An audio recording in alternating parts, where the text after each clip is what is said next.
All right, we are indeed live. I love how it says receiving content and then it says that you're live and then the timer goes up, you know? Like as soon as it says receiving content, you think that right after it changes, it would start at 1, but it starts at like 7 or 8. So they definitely, if you're watching this later, you're definitely going to see like 10 seconds of us just sitting here. But nonetheless, welcome everyone to another edition of the 4GwQPodcast podcast. This is episode number 181 for September 6, 2018, and just a mere hours until Spiderman PS4 releases and Assassin takes 5-hour energies in order to play it all day and all night. But nonetheless, we get tomorrow. Huh? The Treyarch is showing off Blackout tomorrow, so I won't be playing Spider-Man all day. Oh, not all day for him. Anyway, that beautiful voice you just heard, of course, making his 181st straight appearance is ZPCI Assassin. What's going on? Right. Yet again with that sexy voice intro there that he's got for the next 97 episodes or so. Making another appearance, of course, is Italian Clowns, but this time he's actually appearing with his new computer webcam and microphone setup. What's going on, Clowns? Hey, what's up, guys? Yeah, looks good. Lighting is good. The positioning of the microphone's good. Everything's good. We're sounding like professionals finally. 181 episodes in. We're sound like we know what we're doing. Anyway, as people are rolling to the chat, just want to go ahead and shout out the Inner Circle Network. We are an affiliate podcast of theirs, and we're thankful for them taking us on. Clowns writes a little bit on that site, the Inner Circle Network. It's not just for gaming, but gaming culture and nerd culture kind of things. So Clowns writes a little bit of comic book related articles over there. So if you're interested in that kind of thing, definitely head over to the Inner Circle website, which is below in the description. You can find a link to it. But we are one of their affiliate podcasts. We're affiliated with a bunch of other different, good affiliate podcasts as well. So make sure you're checking out all of ours, and we thank the Inner Circle Network for that. But today we're going to do a quick show. It's not going to be like last week where it was almost 2 hours. It's going to be much quicker because Battlefield 5 beta is out. We want to get back to that. Assassin's like over there praying to get back to Destiny. The usual. But just a few topics today. We're going to talk about Spider-Man. Obviously, Metacritic scores are out.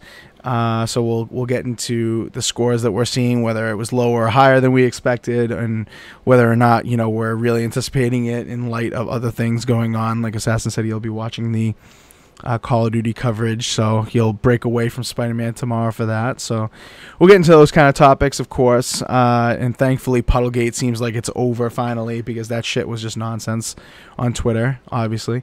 We'll get into, obviously, the Battlefield 5 beta.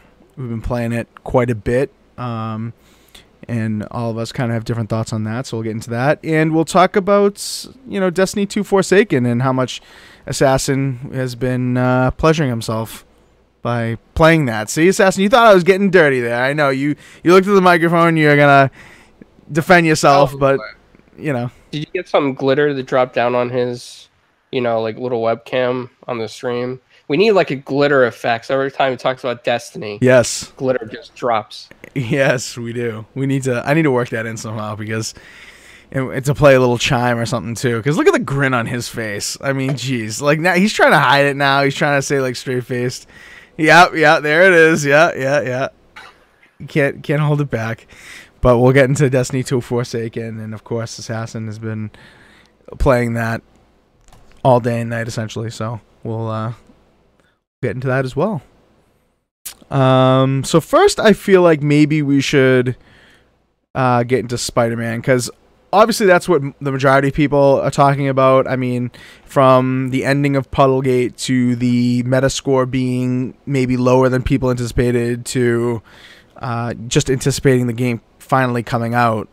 People across the entire Twitter sphere are talking about this thing, so I feel like maybe we should start with that, even though I think the Battlefield 5 beta is a little more interesting personally, but we'll talk about the Spider-Man stuff first. I don't know if you guys saw, but Yesterday when I grabbed this Metacritic score, it was at 87. It still is at 87. I just confirmed. Did anyone else rate it since I grabbed this? Because this was on 92 reviews. Yep, one more person rated it. So it's sitting at 93 reviews on Metacritic and is at 87. So let's just get right to this. I mean, is this lower than what you guys expected? Higher? About what you expected? Like, what did you guys think when you saw that the reviews were coming in and it wasn't like just 10s out of 10s all over the place? Well, I was expecting like low 90s, like, normal PlayStation exclusives, because I feel like, that's the norm these days for those kind of games. So I was, expecting, like I said, low 90s, but high 80s isn't bad. I think for a Spider-Man game that, the past ones weren't, I haven't played them, but, you hear stories where they're just awful. So I think a high 80s for a Spider-Man game is pretty good. Now, do you think that, people were expecting this to be like, mid-high 90s? I mean, some people were saying, in this range, but a lot of people were definitely in the 90s on this. Do you think that, it being a Spider-Man game has helped it or hurt it? Because, like, if you think of Spider-Man games, I think Spider-Man games in general have gotten pretty bad raps. And on one side, I see maybe that, it's helping it a little bit because, obviously it's made by Insomniac. It's been touted as this great thing. It's been shown off a ton. It looks incredible. Maybe it's like finally the Spider-Man game everyone wanted, so it would rate higher. But then on the other side, it's like, it's like just a open world game. You just play as Spider-Man. Like, what's the big deal? I don't know. What do you think? Has it helped it or hurt it? Well, I think Insomniac's name kind of helped it because they made good games in the past, but I feel like they had kind of big shoes to fill because, if they made a bad game, it's, people would blame them that they should never made a Spider-Man game and it hurt their name. But then on the other hand, Spider-Man, everyone loves Spider-Man. At least that, I hear.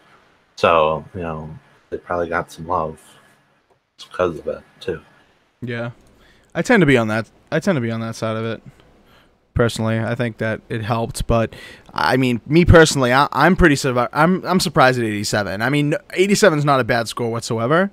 I'm just, obviously I haven't played it, and I do have a pre-ordered. I'll be picking up tomorrow, and we'll be gladly playing it over the weekend. But, I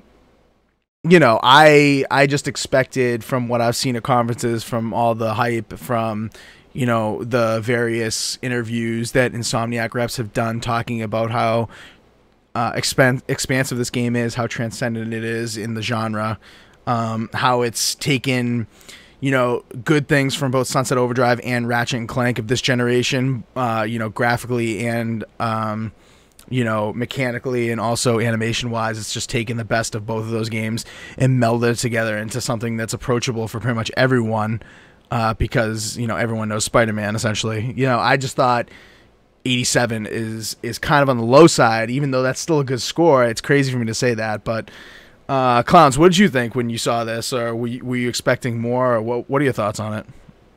On Crossfire with Moose and Crab, when we talked about the scores, I predicted an 87. No shit. Wow. So obviously you expected it, but like 87, doesn't that just seem like it's like lower than PlayStation exclusives have come in at, I think because people just generally have a low expectation of Spider-Man games. I think that has a lot to do with it. And, maybe some critics out there that favor a console over another are kind of upset that Insomniac's last game, Sunset Overdrive, was Xbox exclusive. So I think all those factor into it. Yeah. Yeah, I think sometimes companies will get unjust punishment as well. Like, it's like Spider-Man is owned by Sony, essentially. I mean, Marvel and Sony, obviously. It's not just like a Sony thing, but Sony has a big hand in Spider-Man. So obviously, like, if it were going to come to one system, it's going to be Sony. I'm not pissed off about that. Activision own the Spider-Man games. The game IP, license? Yes. But, like, if you think about, like, the track record with Sony in terms of like the PlayStation 3 essentially being completely branded to represent like the Spider-Man font and all that shit. Like it's just Sony has had control of Spider-Man in people's mindsets. So I feel like if they were going to go with one platform to kind of, even though Insomniac probably knew the X was coming. I mean, when Spider-Man was announced, I don't think the X was like necessarily a known thing, you know. But even though they probably knew it was coming, and they knew that the more powerful system was going to be on the Xbox side, I feel like PlayStation was the smart way to go. But like some people are definitely jaded over that. Like some people are definitely thinking that this is multi-platform written all over it. And I think, you know, I haven't read a lot of reviews that have criticized it for that, but I've seen reviews that have kind of said all positive things and given it like an 80. So it's kind of like, what, you know, what unsaid things are there to knock this game down when you're giving it an 80? Like I'm just scrolling through the list right now, and a lot of the, you know, a lot of 90s, a lot of 100s. You know, GameSpot gave it a 90. IGN gave it an 87.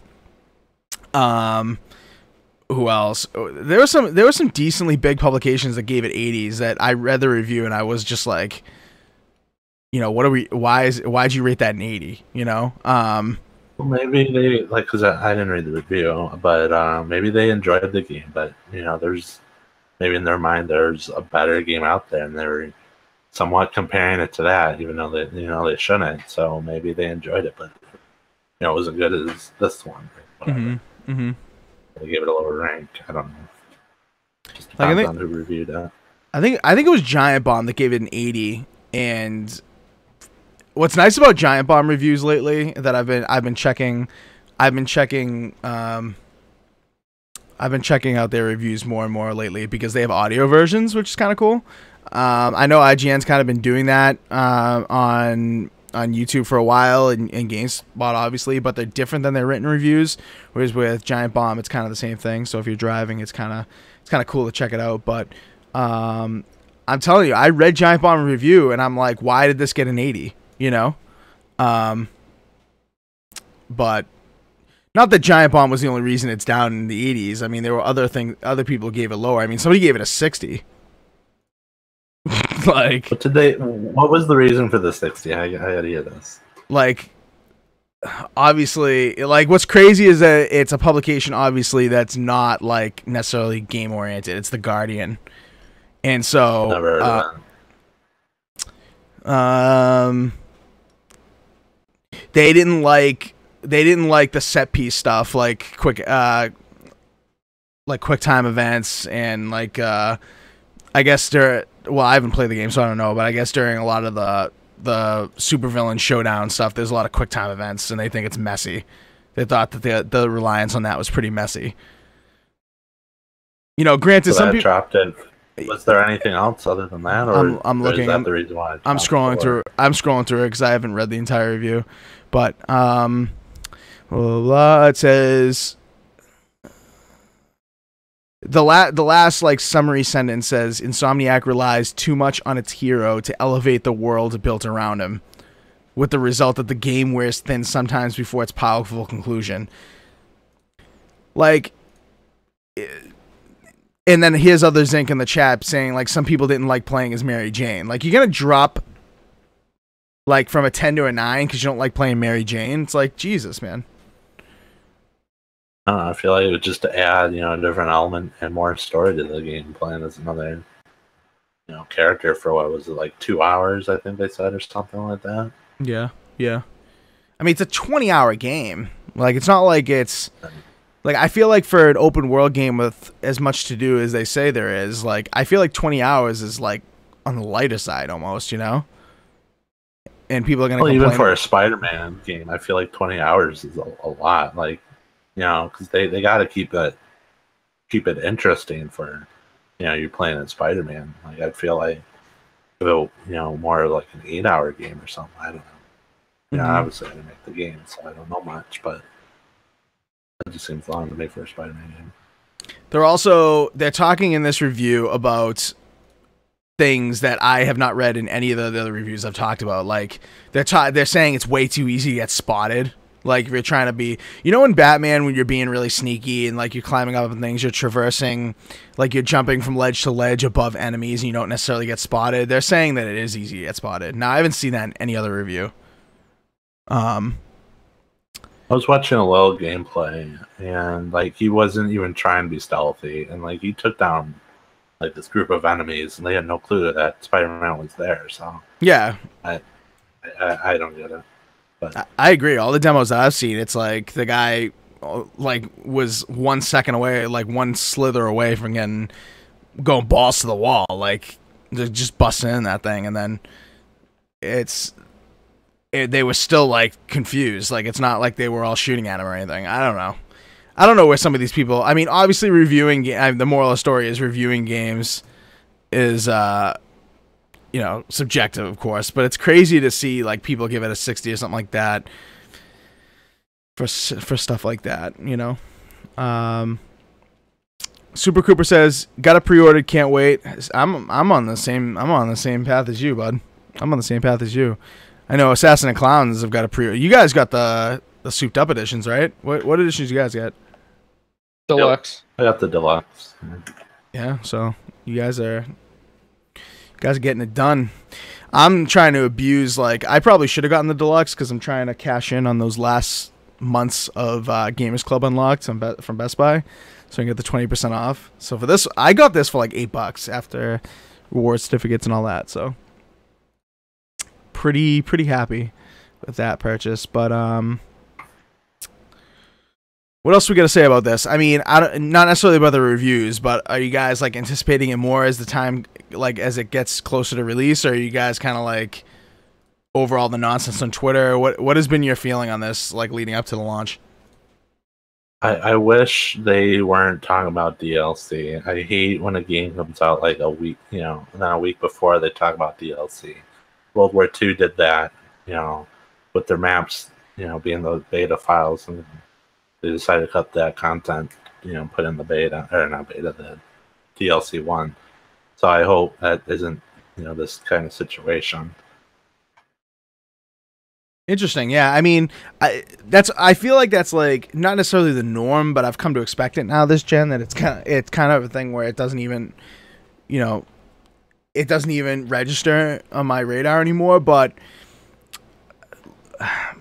I don't know. Maybe we should be pissed about it. I'm not really sure. Maybe, it's one of those things where like, even though it's bad, it happens so often that you kind of like not give it a pass, but you ignore it, which sucks and you shouldn't do that. But that's kind of my feeling on that, even though like you're putting out a full featured game and you have the DLC ready.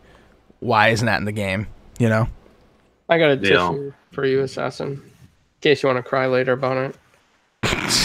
Well, it's annoying. You pay 60 or 80. Well, $80 you're getting the DLC, but you pay $60 and they tell you, there's a story DLC coming out October 23rd. And they pretty much, I mean, they didn't tell you everything, but they told you, what's gonna, be a part of that DLC. And I feel like that maybe that should be like a week away, and not like. I think the thing is these days that people want to know what they're investing in. So like if you're going to invest $60 in a game, you want to know what the future of the game is going to hold. I mean, if I paid $60 for Spider-Man, there's nothing else after the main story, I'll be like, well, why did I spend $60 on it? But they come out and say stuff. Oh yeah, there's going to be stuff coming down the line. Okay, well that's kind of cool. I'll check it out. Yeah, but if it comes out like a month later, like that's potentially just cut game to put extra money into their pockets. Well, I mean, think about it this way, though. 20 hours for people like us is kind of short, Assassin. Like, I mean, to be honest with you. Yeah, I understand, but I mean, Destiny did the same thing where a month later they came out with DLC that was utter shit, and that could have just been part of the game. Mm-hmm. Yeah, but removed this part of a story. All you Destiny's fans are glitter happy anyway, so, I mean. They did it to Call of Duty. They're talking about DLC already in Battlefield 5. Like, it's free, so whatever. Yeah, but if it was paid, it would be so much more annoying. I do have a tissue for you, Assassin. It is wow. It is more annoying in single player games, I would say.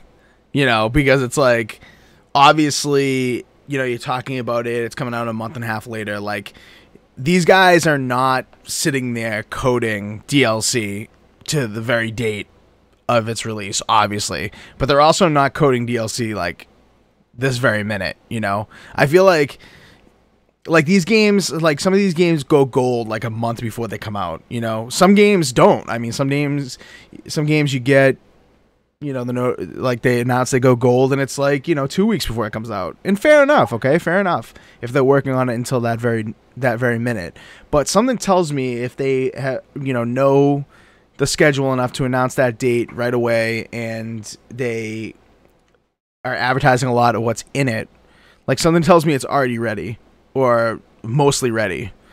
And you know, 20, like for you, like I said, for you guys, like 20 hours isn't a lot, and some people like can only play games like an hour a night, you know, and for them, you know, if they played every night or every day, you know, whatever their schedule is, you know, Spider-Man's going to take them like close to a month, and then by then the DLC will be out and they'll be all right, you know. But for the hardcore, like you guys going to be done with this game this weekend. Like Assassin, if you take longer than this weekend, like shame on you. No offense. Well, but he's got Destiny, so I mean. Oh, that's true too. Okay, I'll give you a pass on that. And the Battlefield beta. Okay, all right. Okay, fair enough. And then you got Call of Duty next week, Monday, so that might take, you know, another week. Okay, all right, fair enough. Fair enough. But listen, if you know, if the game, like, it goes back to, we've talked about on the podcast a bunch of times, you know, what is $60 worth? Like, what is $60 get you these days in gaming? And it's different in every kind of genre. But in an open world game like this, like how long did GTA 5 main story take? Because I haven't completed that. How long would you say that took? Oh, I don't know. It was long. Longer than 20 hours? I don't know. I know because I do all the side things, so it's hard to like kind of judge it. But I mean, it wasn't, you know, Call of Duty campaign. Right. I'm gonna see. I think what reviewers and what people that are fans of the genre should be comparing this head to head, especially in, you know, in this generation of games like Xbox One, PS4, the generation we're in now. You should compare it to GTA 5. You should compare it to Red Dead 2. And even Red Dead 1, maybe, even though Red Dead 1 is a backwards compatibility game, but you should be comparing it to games like that, which obviously are iconic games in the genre. So Other Zinc says GTA is much longer than 20 hours. Okay. I mean, I played a ton of GTA 5, but not enough to beat the game because it was out on 360. I had it for that. And then it came out on Xbox One. Then I, you know, ignored the 360 version and went into that one. So,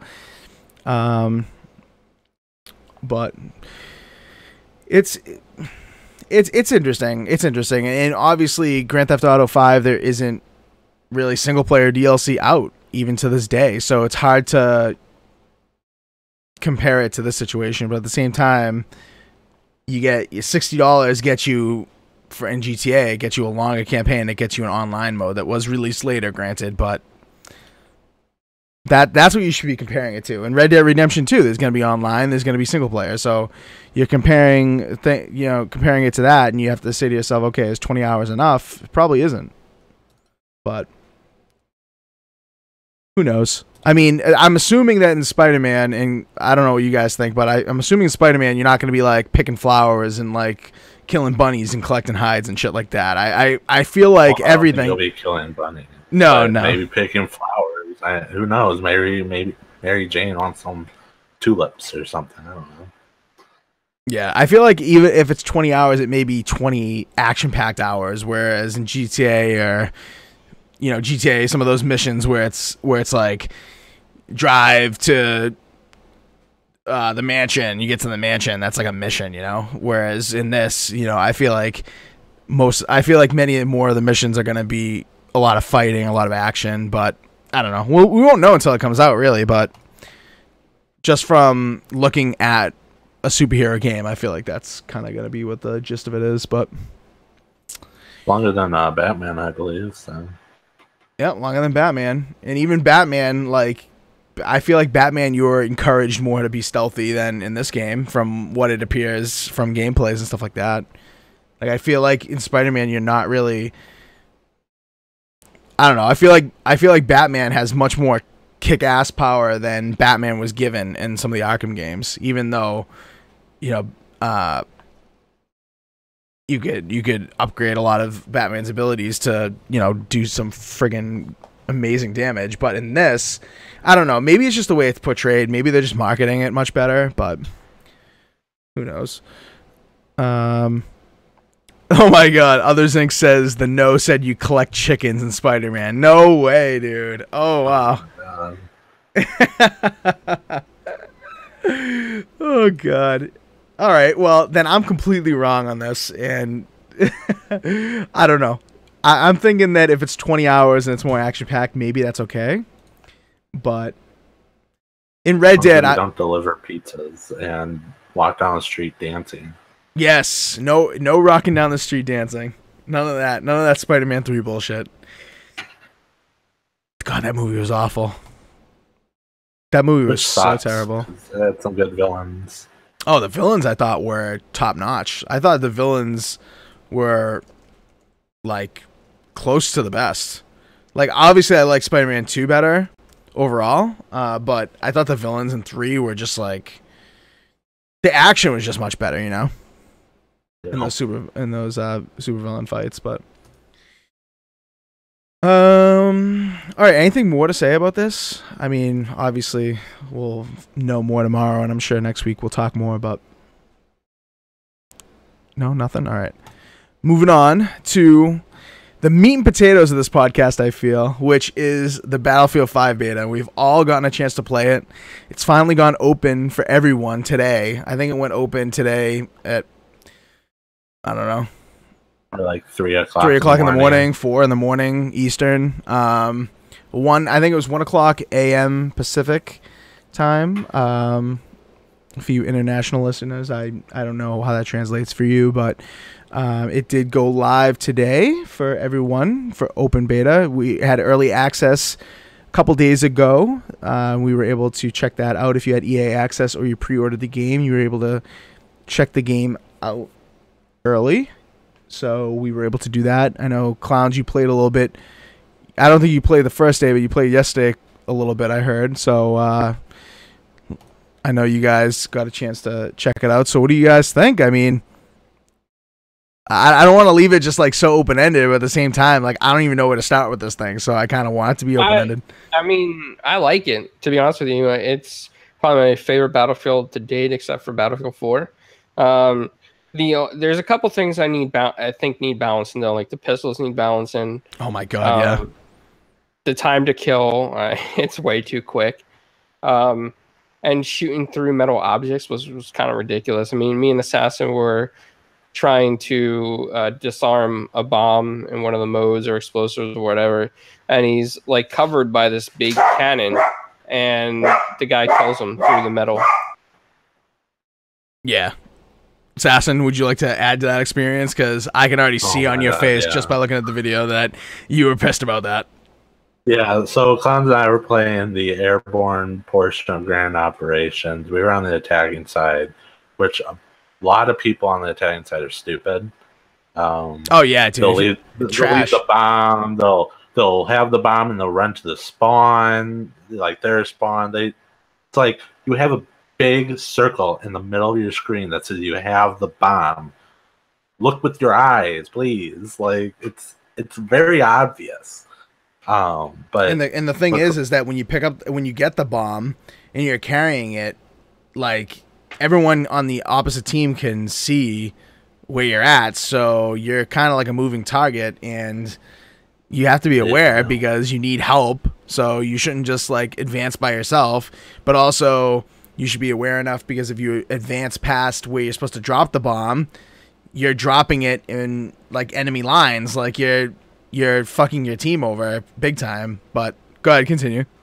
Yeah. So when Clowns and I were trying, I think we were defending or attacking, I forget, but I was medic, so the grenade that they start off with is the smoke grenade. So I'll throw the smoke grenade. give us some cover, visual cover.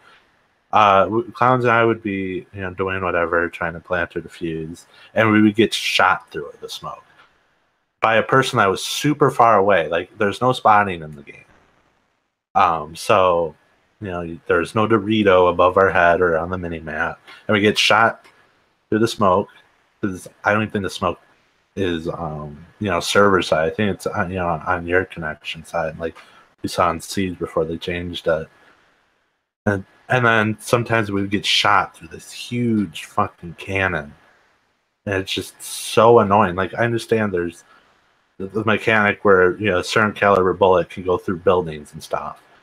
But I don't think any weapon that the soldier has can go through a building or a metal cannon.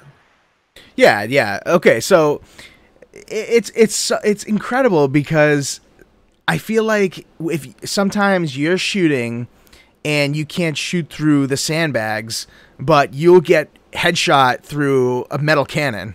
It's like, which one is it? Like, if we're thinking, which is more penetrable by bullet, like a steel cannon or a sandbag? I'm going to say a sandbag.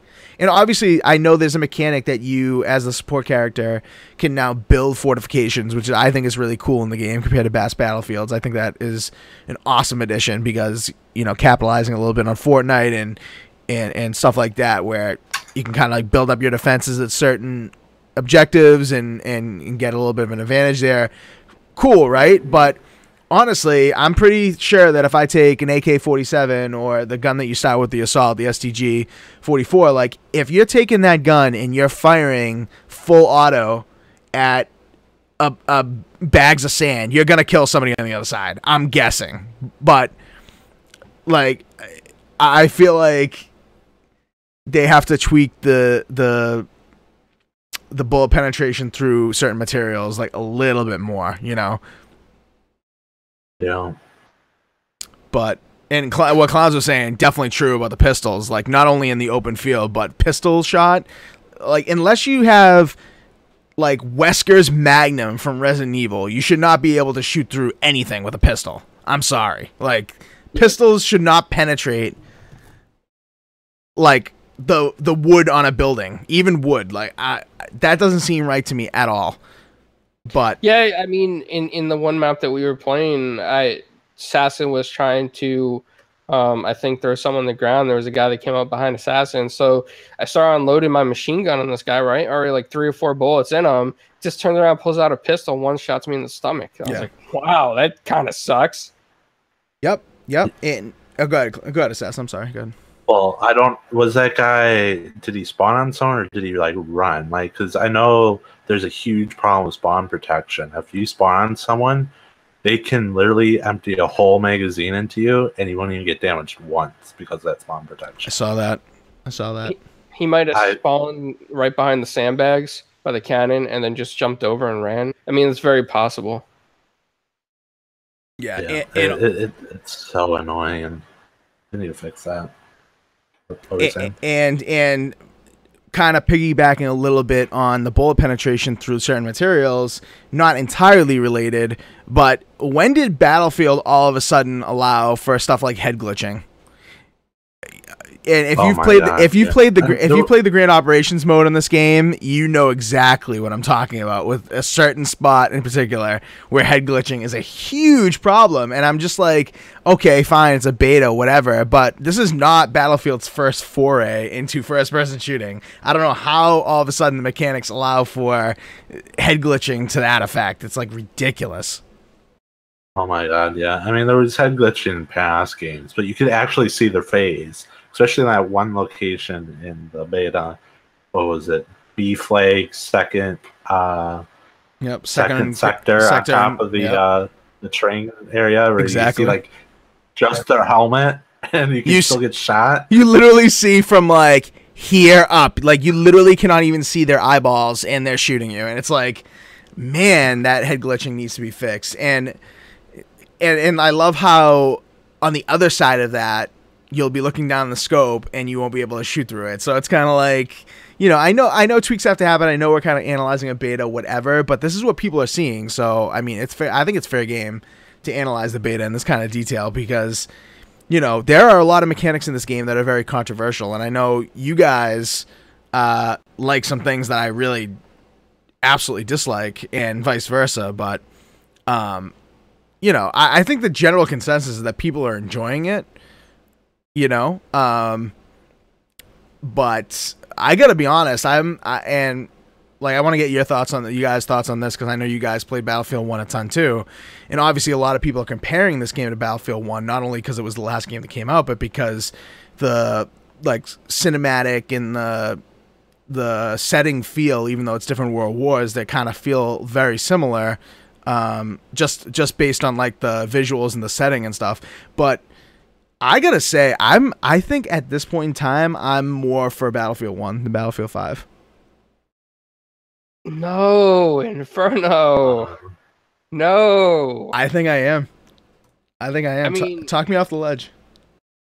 New is always better. I mean, when Battlefield 1 launched, they had some stuff that had to work out. Remember when Battlefield 4 launched and how many things they had to work out in that one? Oh my god. So I mean, this is gonna get better over time, man. I think graphically it's already better than Battlefield 1. I think, you know, just like the snow is amazing in this one.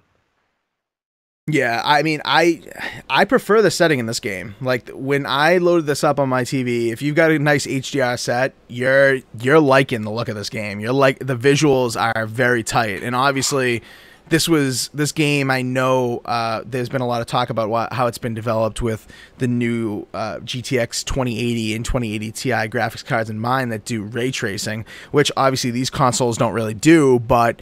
Or Xbox One, we've been playing it primarily on Xbox One. I played a little bit on PC, and I got the shit kicked out of me, so I stopped that because PC Master Race, and I suck. So, but nonetheless, no matter what you're playing it on, I think you're going to be really impressed with how it looks, even if you don't get in on that ray tracing that the consoles can't do. But and you know, another plus about this one, Inferno, it depends how you look at it, but if you get in a plane, nobody's going to kill you. That is true. If you're in a bomber, you're pretty much alive the whole match unless someone is in another plane.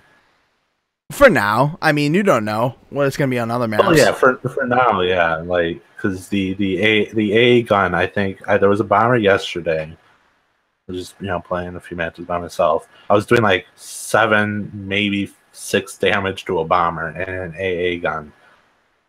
Like. They could just easily go by and just repair themselves. Like there's no taking that down. Yeah. Yeah. I hit a plane with one of those not artillery. What is the other gun placement that shoots out the big shell? I forget what it's called. I hit a plane with that, and I did like 20 damage. Like that should have destroyed the plane. The vehicle, and this is one thing I absolutely hate about this game. This is maybe my biggest complaint about the game. Of all the complaints is that the vehicle damage is very, very low. Like no matter what you're using, whatever your turret you're using, whatever tank you're using, even tank on tank, like which never occurs. I've found that it's pretty much never occurred in the beta. I mean, obviously in the real game it probably will, but in the beta, if you use dynamite sticks, whatever you use against the tanks, they're just so strong. I just don't get it, and I feel like the damage is so inconsistent. And I understand, like, what was it, Battlefield 4 or something? I think it was a couple games ago they introduced, like, weak spots on the tanks that obviously you want to go ahead and hit a little bit harder, like the back of the tank. Maybe it was Battlefield 3 that introduced that. But fairly recently, I think Battlefield as a franchise introduced damage spots that take, you can do more damage to tanks if you place C4 strategically or whatever. But in this one, oh my god, sometimes 2 dynamite sticks I get 90 damage, sometimes 50, sometimes 44. Like it's all over the place. Yeah, I feel like maybe they haven't confirmed this or not, but I feel like with all the squad play that's going on, that really heavy push towards team play and stuff, I feel like a tank, while there's not many, there's supposed to be that like boss on the battlefield, and you have to work together, not run or put I forget. I'm just gonna call them jeeps, or you just put dynamite on those jeeps and just ram them and blow them up. Yeah, dude, suicide. Suicide jeeps. Suicide buggies in Battlefield 3. Absolutely. Yeah, so I feel like they're trying to do that in a way because they had a talk, just to put some things out there to put more communication out there. And the one thing that they implemented for the tanks, which I thought was pretty cool, depending on the tank you have, like the turret, if you look directly, like if your turret's looking right, whatever, and you look left, like it won't automatically move left. Like it will go, like it has its own turning speed, so you can like kind of play around with that and not get like blown up. And I thought that was pretty cool. Yeah. Yeah, I mean, listen, there's a lot more depth to essentially everything in this game, which obviously is good for diehard people. And obviously it is something that they needed to do to take Battlefield further, because this is like, for this generation of consoles, this is the fourth game, right? Battlefield 4, Hardline 1, 5. So this is the fourth game now on this generation of consoles, and obviously every game on this generation of consoles has had 60 FPS. So they're not going to improve on that. So that points out graphically, obviously, they're pushing the limits of these systems now, so they've improved with that. But other than like frame rate and graphics, Battlefield has just been so solid in terms of shooters that it's like, what else can you really do? You can introduce new game modes, which they've done. You can, expand on the stuff that you just talked about. Like that's, I think, the next logical step. And obviously I think that's good, but I feel like they're taking like 2 steps forward in one section and then like 1 step back in another. Like the vehicle damage thing, I can't really get over. I understand your point, and it's well taken. The thing about it being like a boss, okay, and obviously you want your squad to stay together, and ideally you want 2 people in a squad with tank damaging feet, like an arsenal of weapons or gadgets that will do some tank damage. But I don't know. Like I feel like there are a few other things that, like, I want to hear what you guys think about that I don't like about this game. Like, specifically, the emphasis on, like, upgrading weapons. Like, how much better the weapons are when you upgrade them. Like, I think that's kind of, in one regard, I think it's awesome and rewarding that you upgrade the weapon. You're like, wow, this is so much better. Like, cool. But then you go up against somebody that's fully upgraded, and you're like, shit, like, isn't that just an STG-44? Like, why is yours so much better than mine? Why does it feel like you're dropping me so much quicker? Like, you know what I mean? Yeah, I hate the upgrade system. I hate that you have to back out of a match to upgrade. I think that should be in game. I think it shouldn't be a skill tree. I think it should be more in line with like Battlefield 4. Now I understand, World War II, you're not going to have like 50 different attachments, 50 sights, 50 barrel attachments, blah blah blah. But like with Battlefield 4, like if you put a muzzle brake, like it would reduce recoil. A certain recoil by 25%, but then you would have a negative aspect. Exactly. Here, it's literally just upgrades. Like there should be drawbacks. There's, they should let you pick. I want fast bullets.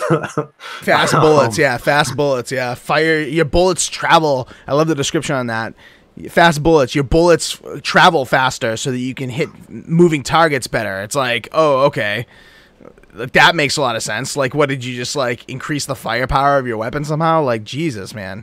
It's like, or like make the bullets more aerodynamic. It's like, it's like taking these weapons to God mode. I have an STG-44 on the Xbox, essentially upgraded all the way, and it's like, if I'm at a medium range engagement with like a level 1, it's like, nice try. The advantage is so huge.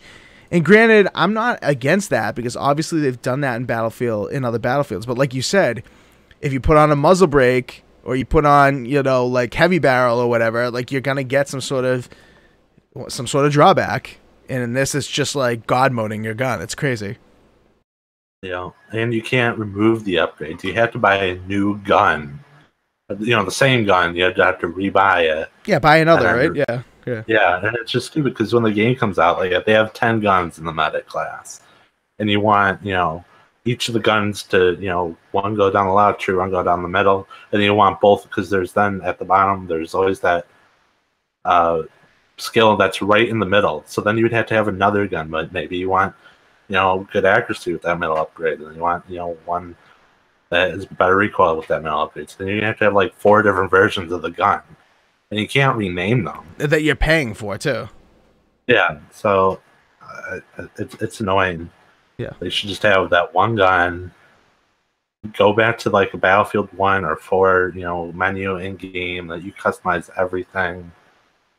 They went from Battlefield 4 having like ridiculous amount of customization, ridiculous amount of attachments and guns and stuff, to Battlefield 1 where the guns didn't get really extensive until kind of recently, but the attachments and stuff was really limited. And granted, okay, Battlefield 1 is in World War 1. How many attachments are you going to get? Fair enough, right? Well, and now the variants had different attachments. For like the trench one, it was better hip fire, while the optical one was more for medium range, not hip fire. And then you got that was a different tech. Right? No, I get that, but I feel like they just used that as a way to like pump out and make it look like there were more guns. Like if you just look at the names of the guns, it's like, it's so few, and I feel like that's how they. Like, those aren't necessarily upgrades. It's just, like, ways to use them in different situations.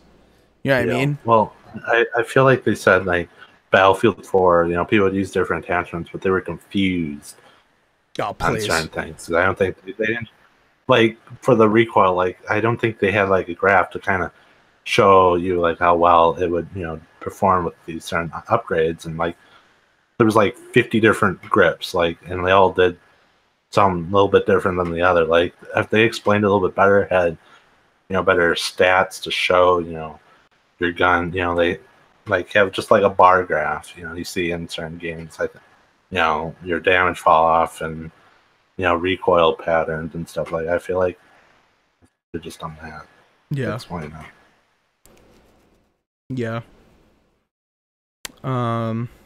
Well, I'll say that I do think it's ridiculous if you guys have to buy the same gun. No, you do. To put on different attachments. That's kind of ridiculous. Dude, Clowns, later on when you're playing it, look under the company menu. It makes you there's literally a button to press that says like buy another. And that's what you have to do to like customize it differently. It's crazy. Wow. Yeah, I don't know why they did that. That's kind of like backtracking for the Battlefield franchise, in my opinion. But yeah, maybe they're just tired of people just constantly using the cheapest weapons possible. Now you got to buy the cheapest weapons over and over again to reutilize the attachments. Yeah, to like get situational variants that are better. But one quick thing I want to kind of get to, actually a couple things before we get off this topic. Number one is this thing on the chat. The Geeky Nerd says, low-key kind of feel that Battlefield Battle Royale is going to have less players than COD Battle Royale. So we got a little bit of information on that, right, Assassin? What are the differences again, the numbers? Battlefield 5 is going to be 64. Call of Duty's is going to be 80 during the beta. And they said that they might change it. They said Jake actually came out and said they got it to 100, but they thought performance was better than player count. Yeah, so that's kind of opening the door to maybe go both ways, but my interpretation of that is maybe they'll go higher than 80. But like you think of Battlefield, you think of Call of Duty, like you think which one has the bigger maps? Obviously, everyone would say Battlefield if you've played both. And then you get these details, and maybe EA wasn't like getting insider information or anything on what COD was going to have. Maybe they thought it was certainly going to be lower than 64, so they were probably fine at 64 players. And granted, Battlefield maps are usually capped at 64 anyway. You think of Conquest, you think of this current gen and PC servers are at like 64 anyway, so maybe like people are used to that, so it's a good thing to keep it at 64. But when your competition is at higher and the maps were certainly way smaller on that game, it's kind of like, man, that does look kind of bad, don't you think? Yeah, and I think they even came out and said that maybe it's just what they want to say, and maybe it'll be different at launch. But you can't do solos or duos. It's going to be like how many teams of 4? I want to do math, so do the math there. But you're going to always have a squad. You're not going to do solos and duos like I said. So wait, on which one is that? Battlefield. Oh, okay, that's kind of weird. Like I get it. They want to bring the Battlefield elements, but again, like this is a battle royale. People want to play solos and duos. They don't want to They don't want to play that game where we've done it in PUBG or whatever. We have a random who just dies in the first 2 seconds, and that's just not getting the point of the Battlefield game. Yeah. Clowns, what are your thoughts on these battle royale numbers? You happy about it, or do you think it's too low, or what do you think on that? I think we have yet to see. To be honest with you, we really have to see once it's been out for a little while, just to get an idea of which is going to be the most successful and what the numbers are going to look like. I think as far as Battlefield, I don't really see their battle royale being super popular. I don't know why. I just got this feeling. I think COD's going to do it, and COD's going to do it well. And COD already has that, hardcore loyal following that will follow them even if the game is going downhill. Whereas Battlefield, if the game starts going downhill, their fans jump ship and be like, "Oh, this sucks. You need to fix it. I'm not hopping in. Cancel my cert." You know what I mean? So yeah, I think COD's going to win in the battle royale as far as these first-person shooters. But I don't think anything's ever going to really top the numbers that we see on Fortnite.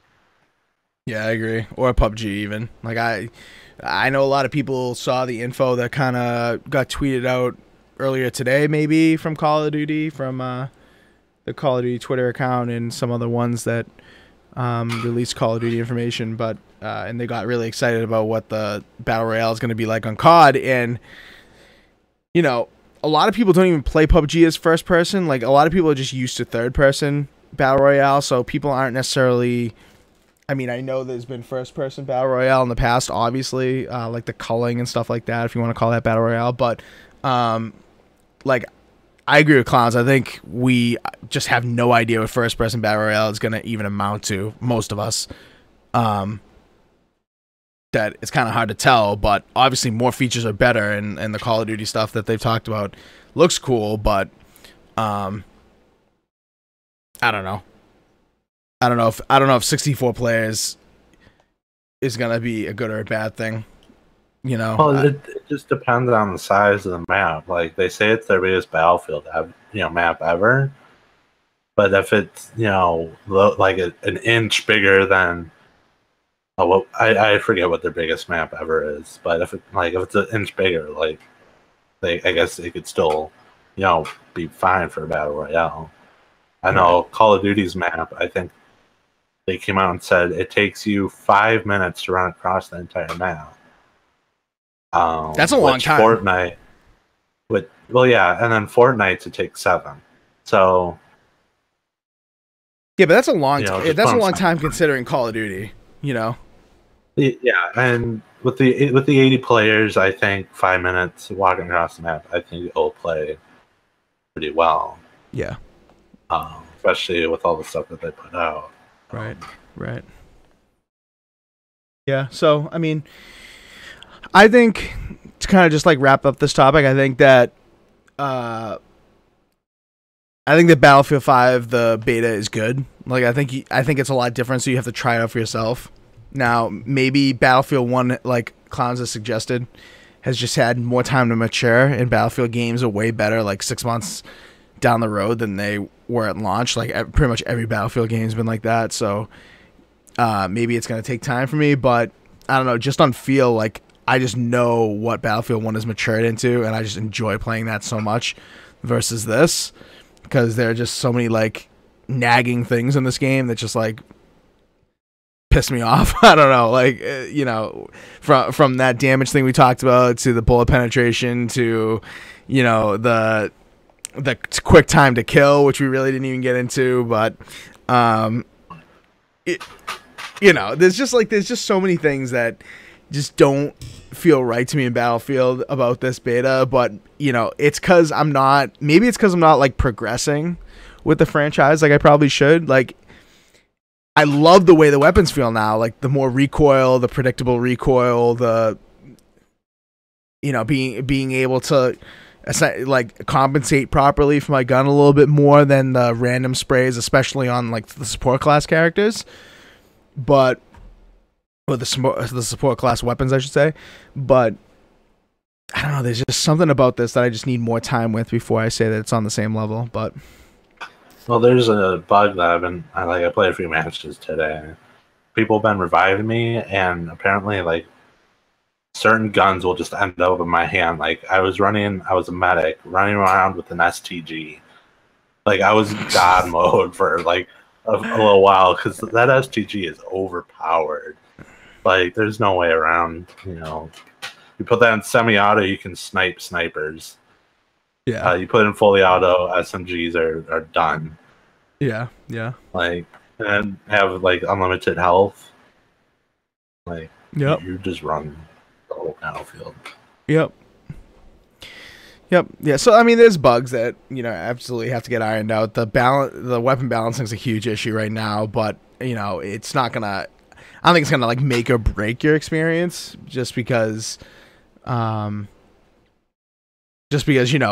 I feel like in my personal experience, my like KD, if you will, my squad score has been right around where it is in other Battlefield games, so I don't feel like I'm letting other teammates down or like dying way too much because of shit like that. I'm dying way too much to pistols, but I don't think it's gonna necessarily negatively impact you, but that's all gonna matter on how you guys play the game. So that will certainly determine the experience you have. So you should essentially just give it a go. I mean, it's an open beta. It doesn't end until what, like the 11th or something. So you've got like another 5 days with it.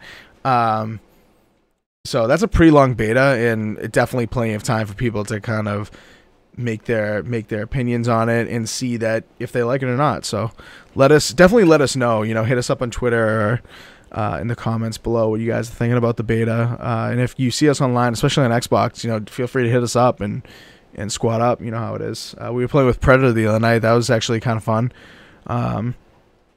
We were helping Predator through the ropes as he was getting acclimated to a few of the new features like the revives and stuff like that. But it was all good, all fun, and ended up doing some work. So that was pretty good.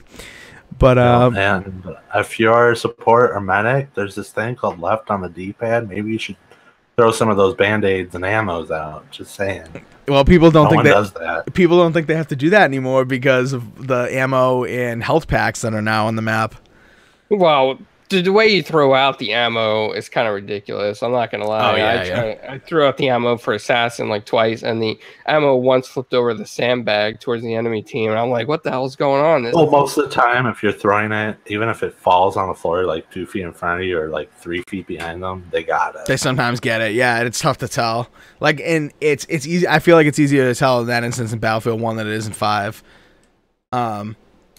Because at least in Battlefield 1 they like disappear kind of quickly, and like you get that notification on the screen that you did squad supplying. I mean, in Battlefield 5 you get the notification too, but I feel like it's a little more delayed, and I also feel like the pack doesn't like disappear or like suck as much into, like you can throw from like a mile away in Battlefield 1 and it just like glides to the player and disappears, and you kind of know, but in this one it's a little more finicky. But I don't know, people, you gotta try that shit out. Try it out and let us know, because we'll talk about it again next week and kind of give our final thoughts, BF1 or BF5 at this point in time. But maybe I'll change my opinion. Maybe these guys will too. So we shall see. We shall see. Well, you just gotta get good, Inferno. All right. Stop being at the bottom of the leaderboard. Don't be. Just carry you through some modes. You want to buy the edition with the statue, the dog tags, the patches, whatever comes with it. You want to buy that super duper edition. Then you'll fall in love with it, Inferno. You'll put that up on your mantle or fireplace or wherever, and you're like, oh, look at that awesome statue and that awesome dog tag. It glimmers like Assassin's glitter and Destiny's Forsaken. Kind of like this beautiful Forza trophy that I won, Assassin. Get jealous? get good? Nope. I pre-ordered the digital deluxe, so I didn't get the base version, but what is the Battlefield 5? I'm kind of interested to see what the highest edition is. Is there even a collector's one? I thought the deluxe was the highest. No, there's the console bundle, but I'm not. Yeah, the console bundles have that goldish, like gradient looking Xbox One X, which is gorgeous, by the way. I love that. All you need to know about Battlefield 5 editions and pre-order bonuses. Okay, here we go. So deluxe edition, standard edition. That looks like it. Man, there isn't one of those editions this time around, clowns. Unfortunately, What did you say, Inferno? there isn't one of those editions this time around. It's just deluxe or the standard. There isn't one with like the statue and all that crazy shit that everyone loved last year. We can always put Assassin to work and make like a dog tag when he goes to welding school for you. Absolutely, yeah. Can you do that for me, Assassin? Can you learn how to do that? Can you Can you make me some dog tags like Inferno 217 with like my kill count or something? You can just go to Petco. They have a machine that makes. Oh, wow. That was good. Yeah, that was good. Maybe I will. Maybe I'll surprise you guys and do that. I still gotta send you that doll. I have kicking around here. I have those. I have those games, those Xbox One doll games there that I gotta send you. But I'm gonna make that happen sometime soon. Yeah, and send him some glitter too for his Destiny. So when he gets really excited in Destiny, he can throw some glitter up in the air and be like, "I did it! I did it, Inferno! I got whatever weapon I was trying to get, or I beat this raid. Yes." Or when the Battlefield 5 comes out, we'll get Inferno a tutor.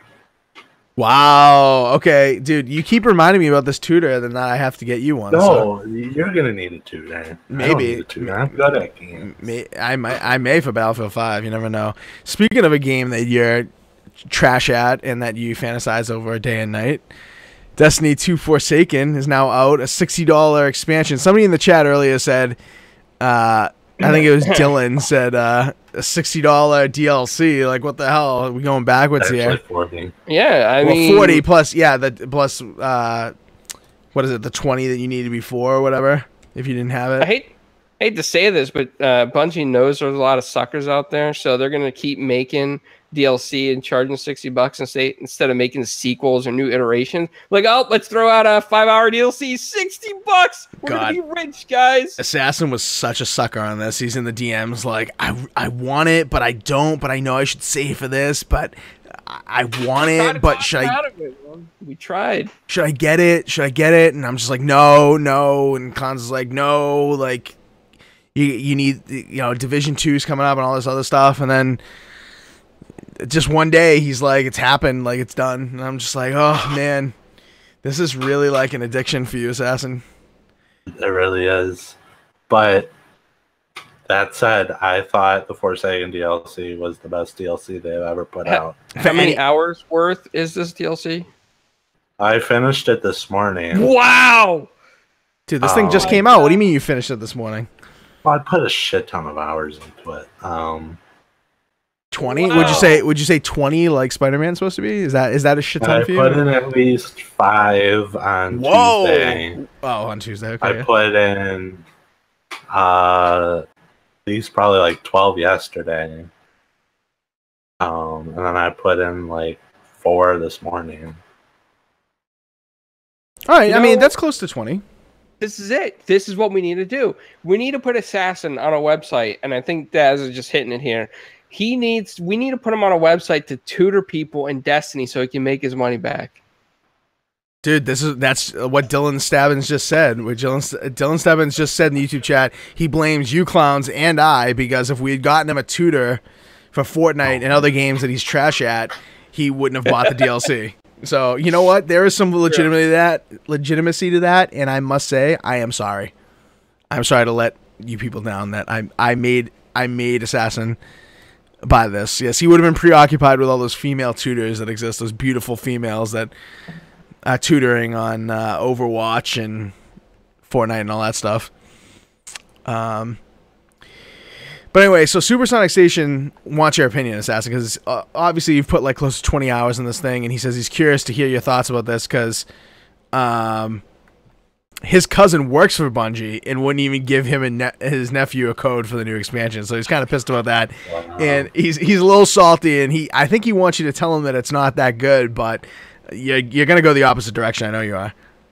See, I felt like the story that they portrayed in Forsaken was more, I think, well done. I think because obviously the whole thing is someone, I forget his name, kills Cade Six, which is like everyone's favorite character in the entire. Wow! It's in the trailers. It's in the trailers. So, yes, he ends up. They blow up his ghost and you shoot him in the head and avenge his death by killing all the fallen that were in the prison of elders, because it was like a prison break. That's how it starts, and you have to go through the reef and killing them, and then you get like more, a lot more story at the end, and then the part that second part I really hate about the DLC is like the story started getting good like at the end, and then they just cut you off.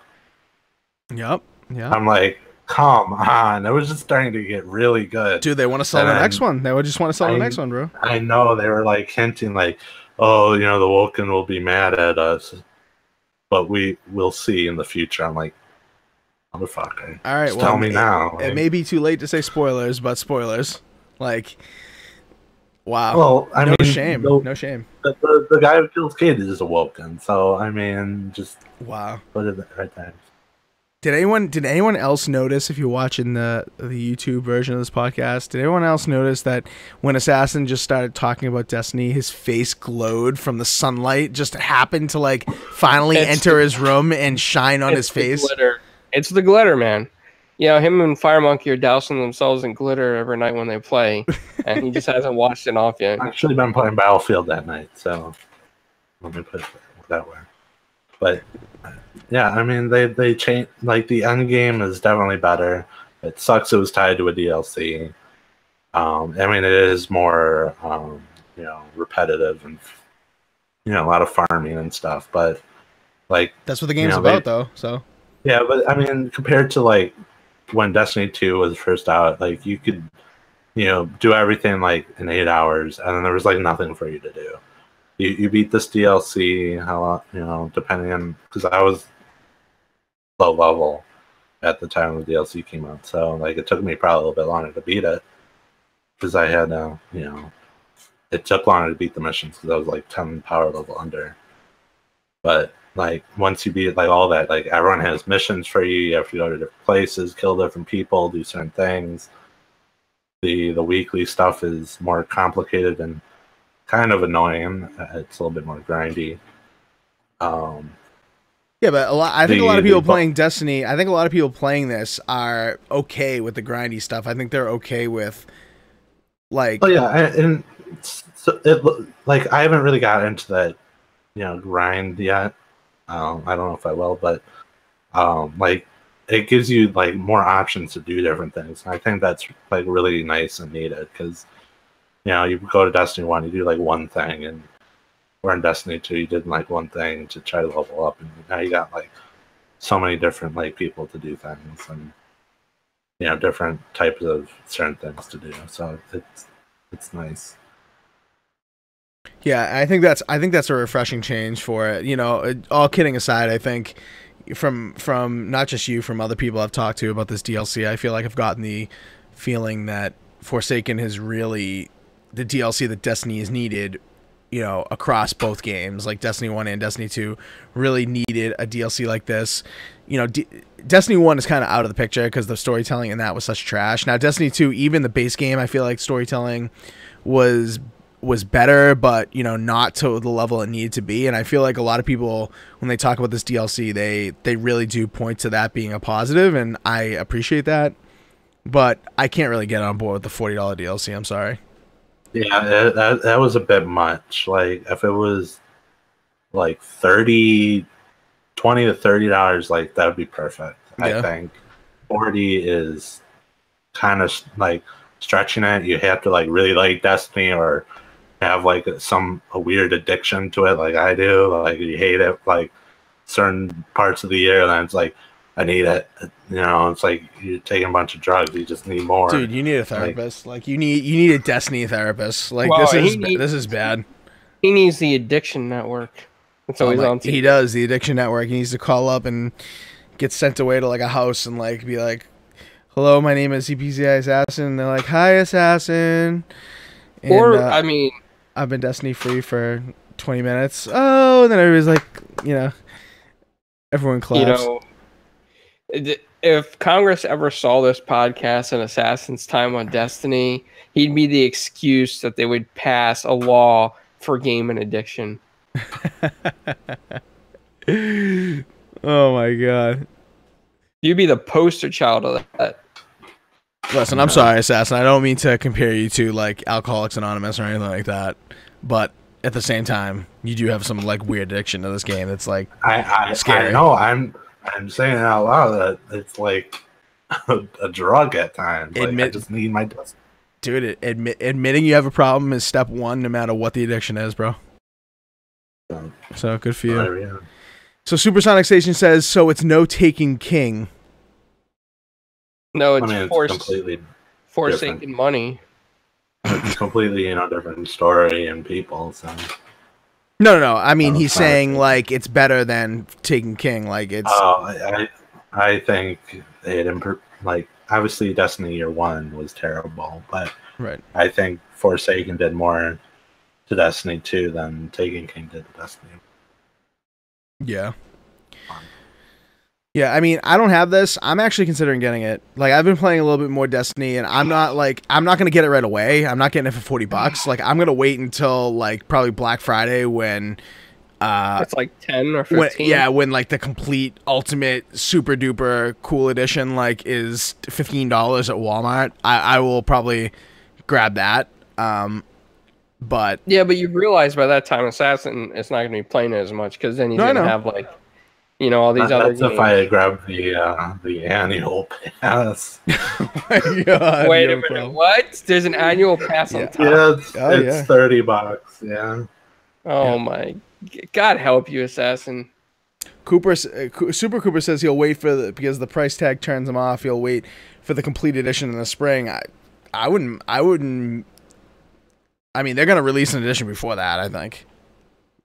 Just wait next year and then get the complete edition then. That's what he says in the spring, yeah. Well, I mean, when the next DLC comes out. Right, yeah, then that will be the... Then you get the DLC, all the DLC now. Yeah. I don't know, okay. You know what can save you from your gaming addiction to this? What? I don't know what that is. Krusty's Super Funhouse? Dude. That sounds lame. Great. Oh my god, man. Or this. You have no clue. What's that? Donkey Kong Country 2. Excellent. Old. Dude, there's a game that I've been playing on my Saturn that I just got that I think you'll really like. It's called Clockwork. What's the name of it again? Clockwork Knight, I think. Yeah, Clockwork Knight. It was a launch title for the Saturn. You're going to have to look that up after the podcast, Sess, and I think that'd be right up your alley. Super Cooper says... It's too many games dropping to go back to Destiny 2. That's why I think I'm not gonna have a problem finding people in this in the winter, because I went on recently and I literally just started the game for all intents and purposes. Like, I've got a few hours into it and I'm literally very fresh in Destiny, and there's tons of people that are in my position. Like, there's tons of people running around that are my same level. I was shocked to see that. So you know what's a better game to get into would be like World of Warcraft Online with their new DLC Inferno. There you go. Yeah, I heard about that DLC. You can get in on that one right now. A lot of people playing. Jez is playing. He's looking for people. He's looking for people to join the horde with him. Wow. I have to talk to him about that. I haven't really played World of Warcraft that much. I mean, I have a friend that was literally addicted to that game, to the point where he needed professional help. Not like Assassin's addiction, but probably the next step or two past that. But I know it can get really addicting. So, but my computer would probably run that 1,000 frames a second. Don't kid yourself. We all know Assassin has a bucket. next is Destiny 2 Forsaken, just in case. You know, Nope. probably has his mom bring up food, like food service rings the bell. Oh my god, You like know? Cartman. Or I on could South just Park. be normal and walk to the bathroom or walk to the fridge. Yeah, but you can't in the middle of a raid. You can't do that. Well, the new raid's not out. You can't do it in the middle of a strike. Well, strikes are like 5 minutes. You can do it. Do you have hold it? Do you have a bathroom in your bedroom? Is like one of those doors behind you your bathroom? That right there is my closet. Oh. That right there is my door. And like you take literally like a 180 and you're in the bathroom. Oh, interesting. So very close by, which is good for all those raid moments where you have to take a really quick piss or shit, and you have to like sprint to the bathroom while everyone else is like cheesing Crota and all that crazy shit. Or you could just be like, when you died or you're going to the next part, can you give me a minute to go take a dump? You do that too. Before we end this thing, I want to ask you about this bow, because I know you were talking a little bit about the bow, and that's kind of like the slide that I brought up for this DLC, because I know that's kind of not necessarily a big part of it, but it's like a new thing that people are either loving or hating. What's your opinion on that? I love the bow. It's in the primary slot, and you can just do, like, if you're good at aiming, like you can just get headshots over and over and over, and it's explosive. So What's needs to be nerfed? It says inventory size 60. What is like the magazine size, if you will? It's well, you have one shot because it's a bow and arrow. No. And then you have 59 rounds. That's what I mean. Okay. All right. So it is 60. Okay. Interesting. Oh. It's a lot of fun to use. Do you ever, because you only have like 60 rounds, do you ever feel like you are running out if you're not super accurate with it? There's times where, like, if you're under leveled, there's a part of my map that I just unlocked that I'm way under leveled by like 40 power, and it takes a few shots and you can run out. Yeah. But then you get one brick of white ammo and it's full. Yeah, right. That's a good thing about it. Yeah, I'd love to check that out, because I love primary weapons that are bow and arrow. Like, even in like Tomb Raider and stuff, when you can get like the silenced weapons, the guns, like in Rise of the Tomb Raider, I still use the bow. I don't know why, but it's just like so badass and so fulfilling. Yeah. There was a part in the DLC. I bitched about it in our DMs. I bitched about it on Twitter. There's a part where you have to, like, sort of go to a different area for the end game. You had to like get to do this public event, and it's in one area, and there's 3 different events. Well, 2 different, and then there's that event. And I had to sit there for 3 hours waiting for that event to pop. And there was other people, like, we were all just sitting on the edge of the map where we couldn't get shot, just waiting, because it's so stupid. They did it with like another event. And it's just like, come on, Bungie. Like, if you're going to do something stupid like this, like, at least let us pick it. Like, don't make us wait. Well, I guess you found the secret game in Destiny 2. Yes, the waiting game. Exactly. Nice. Well, they gave me perfect time to download Spider-Man and check up on that. See? And you get your $60 worth because you're sitting there for an extra 3 hours. Like, yeah, another 3 hours in. Got out of this $60 is awesome. There you go. Everybody can do like emotes like they did at the tower in Destiny 1, where everyone just like makes a conga line and shit while you're waiting for the public events. Bungie probably had a board meeting like, let's make it worth their while. So what are we going to do? Let's give them like 3 hours of time in between so they can take pictures and do cute stuff with each other and do some emotes and dancing around. And then the other guy's like, yes, that'll add 3 hours to our game at least. And if we put like 4 of these in there, then playtime is just going to go through the roof, and no one's going to bitch about the $60 or the $40 price tag, technically, right? And we could tell, our corporate CEOs that we're keeping people on the servers. We're not losing people. They're staying on longer. Yes, investments. Yes, money. Love money. Assassin's over there like so sad that we're making fun of it because he was like one of those people. No, it's stupid. Like, you shouldn't force someone to wait for an event that may or may not show up for 3 hours. dude. It's like I said, like Clowns just said, the waiting game, bro. And like an event pops up like every like 6 minutes, so that's like a lot of events just waiting. Wow. Waiting. You like turn up your stereo. It doesn't even make a noise. I can't remember. I've played a few public events, but I can't remember if it makes a noise. Yeah, it makes a noise. So I was just on PlayStation, just and YouTube and whatnot. And when I heard the noise, I looked up. Oh shit! Quick, switch back. Input HDMI 1, quick. Like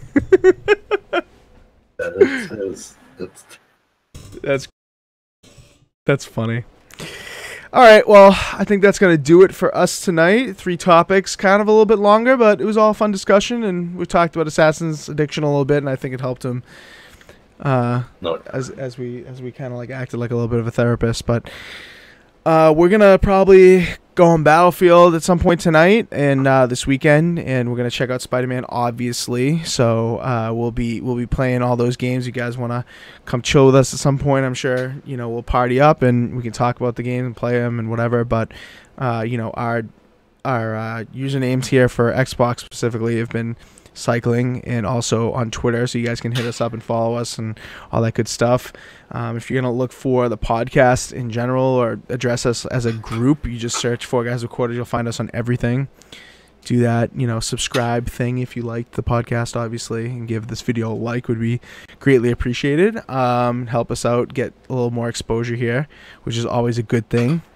And on Twitter, we're 4GwQPodcast. If you're not following us already, go over there and do so to get our tweets out about the podcast, when it's going to be, what we're going to talk about, that kind of thing, and other sorts of tweets and information. So until next week, we will see you guys later. Peace. Bye.